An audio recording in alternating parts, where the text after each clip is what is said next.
ह्रीं बगलामुखे नमः। मेरे सभी प्रिय श्रोताओं को जय माता दी। भक्तों, आप सभी को गुप्त नवरात्रि की हार्दिक शुभकामनाएं। स्वागत है, मैं भाविनी मिश्रा आप सभी के सुखी, स्वस्थ और मंगलमय जीवन की कामना करती हूँ। गुप्त नवरात्रि के इस पावन पर्व पर हम माँ दुर्गा के 9 रूपों के साथ 10 महाविद्याओं की भी साधना करते हैं और आज गुप्त नवरात्रि के 8वें दिन हम चर्चा करने जा रहे हैं 10 महाविद्याओं में से 8वीं महाविद्या माँ बगलामुखी के दिव्य स्वरूप और उनकी पौराणिक कथा के बारे में। माँ बगलामुखी को पीताम्बरा भी कहा जाता है क्योंकि इन्हें पीले रंग अत्यंत प्रिय है। जो भक्त गुप्त नवरात्रि में माँ बगलामुखी की पूजा और व्रत करते हैं उनके सभी शत्रु परास्त हो जाते हैं और जीवन में नकारात्मकता दूर हो जाती है। तो आइए इस वीडियो में अंत तक बने रहें ताकि आप जान सके कि माँ की पूजा विधि क्या है और कथा क्या है। यदि आप मेरे चैनल पर नए आए हैं तो इस चैनल को आप सब्सक्राइब अवश्य करें। भक्तों, माँ बगलामुखी का स्वरूप अत्यंत अलौकिक और तेज से भरा हुआ है। देवी बगलामुखी समुद्र के मध्य में स्थित मणिमय द्वीप में रत्नों से सजे सिंहासन पर विराजमान है। माँ का वर्ण सुवर्ण के समान कांतिमय है और वे पीले रंग का वस्त्र धारण करती हैं। माँ के 3 नेत्र हैं जो त्रिकालदर्शी होने का प्रतीक है। उनके मस्तक पर अर्धचंद्र सुशोभित है और माँ के हाथों में मुग्धर गदा और शत्रु की जीभ है। माँ बगलामुखी को ब्रह्मास्त्र विद्या भी कहा जाता है।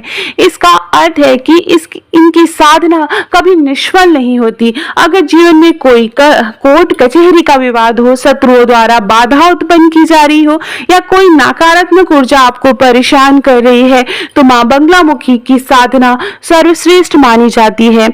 अब आइए सुनते हैं माँ बगलामुखी के प्राकट्य या जन्म की पौराणिक कथा। पौराणिक कथाओं के अनुसार सतयुग के आरंभ में एक बार ब्रह्मांडीय प्रलयकारी तूफान उत्पन्न हुआ था। इस तूफान की भयंकर गर्जना से संपूर्ण विश्व नष्ट होने लगा था। चारों ओर हाहाकार मच गया।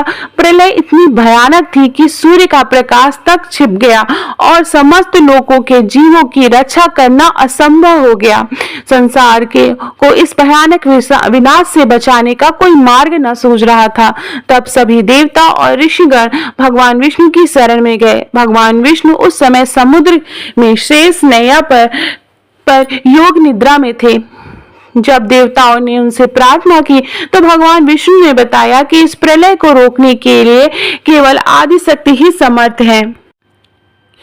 भगवान विष्णु ने प्रलय को शांत करने के लिए सौराष्ट्र क्षेत्र में हरित सरोवर हल्दी की झील के निकट जाकर कठोर तपस्या की। भगवान विष्णु ने हजारों वर्ष तक महात्रिपुर सुंदरी की आराधना की। उनकी इस कठोर साधना से आदि शक्ति अत्यंत प्रसन्न हुई। जब शुक्ल पक्ष की चतुर्दशी की रात थी तब हरिद्रा झील से जल क्रीड़ा करती हुई महापीत देवी ने हृदय से एक दिव्य तेज उत्पन्न हुआ। उस अलौकिक प्रकाश से देवी बगलामुखी के रूप में साक्षात आदिशक्ति प्रकट हुई। उस समय चतुर्दशी की रात्रि थी। देवी का तेज इतना अद्भुत था कि मानो करोड़ों सूर्य एक साथ चमक रहे हो।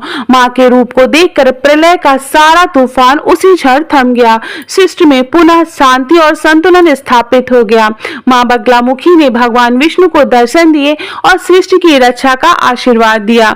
माँ ने वरदान दिया कि हे विष्णु, आज से तुम पालनहार हो और जो भक्त विपत्ति के समय मेरी इस महाविद्या की साधना करेगा उसके सभी शत्रुओं का नाश हो जाएगा।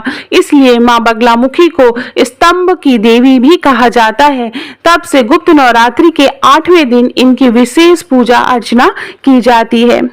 आइए अब जानते हैं कि हमें पूजा कैसे करनी है। भक्तों, अब जानते हैं कि इस दिन माँ बगलामुखी की हमें पूजा कैसे करनी चाहिए। गुप्त नवरात्रि के अष्टमी के दिन प्रातः स्नान करके पीले वस्त्र धारण करें। माँ बगलामुखी की मूर्ति या चित्र के सामने घी का दीपक जलाएं। माँ को पीले फूल, पीले मिष्ठान और हल्दी की गांठें अर्पित करें। माँ को के मूल मंत्र का जाप करें। ओम ह्रीं बगलामुखे नमः का कम से कम 108 बार जाप अवश्य करें। मैं फिर से बता दूं, ओम ह्रीं बगलामुखै नमः का आपको जाप करना है। इसके साथ ही बगलामुखी स्रोत या चालीसा का पाठ करने से भी सभी प्रकार के संकट दूर हो जाते हैं। आइए अंत में मां बगलामुखी का ध्यान करते हुए क्षमा प्रार्थना करें। सच्चिदानंद स्वरूप परमेश्वरी, हमसे जाने अनजाने में जो भी भूल हुई हो उसे क्षमा करें और अपनी कृपा हमारे परिवार पर सदैव बनाए रखें। इस बात से आपको क्षमा प्रार्थना करनी है। पूजा के बाद उसके बाद मां बगलामुखी की आरती करें और प्रसाद घर के सभी सदस्यों को वितरित करें और प्रेम से बोले मां बगलामुखी की जय। भक्तों, कमेंट बॉक्स में ओम ह्रीं बगलामुखी नमः अवश्य लिखें। ये ना लिख पाए तो जय माता दी अवश्य लिखें और अपनी हाजिरी अवश्य लगाएं। मिलते हैं आपसे अगले वीडियो में, तब तक के लिए जय माता दी। और वीडियो को ज्यादा से ज्यादा अपने परिवार और दोस्तों और ग्रुप में शेयर करें। कमेंट बॉक्स में जय माता दी अवश्य लिखें। बहुत बहुत धन्यवाद ये वीडियो देखने के लिए।